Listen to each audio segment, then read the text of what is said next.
எல்லாம் நாங்கள் நினைக்கிறோம் இதெல்லாம் எங்களோட முயற்சி, நாங்கள் கெட்டிக்காரன், அல்லது எல்லா விடயங்களையும் குறைய கண்டுபிடிக்கிறது, எல்லா விஷயத்திலையும் குறை தேடுறது. என்னதான் நல்லா செஞ்சாலும் அப்படி பார்த்தீங்களா, அப்படி படப்படப்படன்னு ஓடி வர என்னமோ பெரிய இந்த ஆராய்ச்சி பண்ணி இந்த ஒரு விஞ்ஞான கண்டுபிடிச்ச மாதிரி அதில் அப்படி நடக்குது, இப்படி நடக்குது, இப்படி நடக்கு, அப்படி நடக்கு தேடுறது. எப்பெல்லாம் மனிதனுடைய குறைகள் உங்களோட கண்ணுக்குப்படுதோ, பிற மனிதர்களுடைய குறைகள் உங்களுக்கு இன்ட்ரெஸ்டாக தெரியுதோ, நீங்கள் நினைச்சு கொள்ளுங்க, நான் நரகத்தை நோக்கி போறேன், நான் நரகவாசிகளுடைய அடையாளத்தை என்னுடைய வச்சிருக்கிறேன். அது சில ஆளுக்கு பெருமை. எனக்கு எல்லாம் விளங்கும், என்ன நடந்தாலும் என்ன பிரச்சனை இருந்தாலும் என்ன குறை இருந்தாலும் நான் உடனே கண்டுபிடிப்பேன்.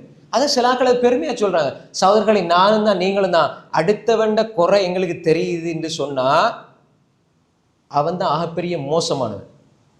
சில இமாம்கள் சொல்லுவாங்க, ஒரு மனிதனுக்கு நாசம் உண்டாகட்டும், அவன்ட குறையை மறந்துட்டு அடுத்தவண்ட குறையை பார்க்க ஆரம்பிச்சாண்டா அவன் அழிஞ்சு போறதுக்கு அதுவே போதுமானது.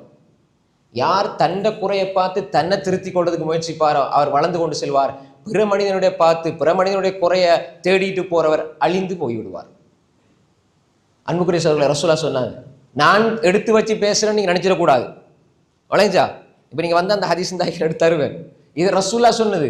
அஷ்ஷந்தீர் அல் ஃபஹாஷ், அசிங்கமா பேசுறது, அருவருப்பா பேசுறது. ஸ்கூல் பிள்ளைகள், அல்லாஹ் பாதுகாத்த பிள்ளைகளை தவிர 10ஆம் வகுப்பு 7ஆம் வகுப்பு 8ஆம் வகுப்பு அவங்க பேசுறத வாப்பா பக்கத்துல இருந்து கேட்கல. வாப்பா பக்கத்துல கேட்கல. மோசமான வார்த்தையில், அருவருப்பான வார்த்தையில். எங்களோட பிள்ளைகள் நல்லா வீட்டுல வளர்ந்தது, ஸ்கூலுக்கு போய்த்து வருது, பார்த்தா பேசுற பேச்சுக்களை பார்த்தா எங்களுக்கு தலை சுத்துது.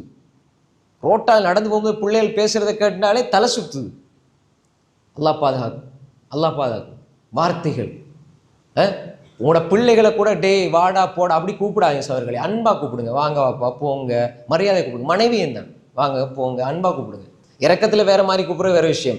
நீங்க அருவருப்பான அடே புடே வா, நான் விளங்குறதுக்காக சொல்றேன், இதெல்லாம் சர்வசாதாரணம். தூசணங்கள், அருவருப்பான வார்த்தைகள், இதெல்லாம் நாங்க நினைச்சிட்டு இருக்கிறோம் என்னடா நாங்க இந்த நல்லா பேசுறோம், அழகா பேசுறோம், மாடர்னா பேசுறோம், நாங்க அப்படி நினைச்சிருக்கீங்க சகோதரர்களே. அழக இது அழகல்ல.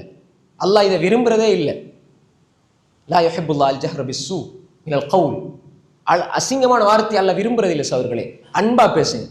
யாரா இருந்தாலும், சின்ன பிள்ளையா இருந்தாலும் வாங்க போங்க அப்படி கூப்பிடுங்க. நீங்க ஆசிரியரா இருந்தாலும் சரி, வாங்க போங்கன்னு கூப்பிடுங்க, அன்பா கூப்பிடுங்க. மனைவியா இருந்தாலும் சரி, கணவனா இருந்தாலும் சரி, மகனா இருந்தாலும் சரி, பிள்ளைகளா இருந்தாலும் சரி, சின்ன பிள்ளையோட இறக்கமாயிருங்க, அன்பாயிருங்க. சின்ன பிள்ளைகளுக்கு சில நேரம் நீங்க அதபுகளை, ஒழுக்கங்களை சொல்லி கொடுக்கும் பொழுது மென்மையா சொல்லி கொடுங்க. சின்ன பிள்ளைகள் தெரியாது, திடீர்னு கீழே விழுவாங்க, பிறழுவாங்க, ஓடுவாங்க. கூப்பிட்டு அழகா சொல்லிக் கொடுங்க, இப்படி செய்யக்கூடாது, இது பிழை, விளைஞ்சா அது கட்டாயம் சொல்லிக் கொடுக்கணும், அழகா சொல்லிக் கொடுக்கணும். பிள்ளைகளை நாங்க கடுமையா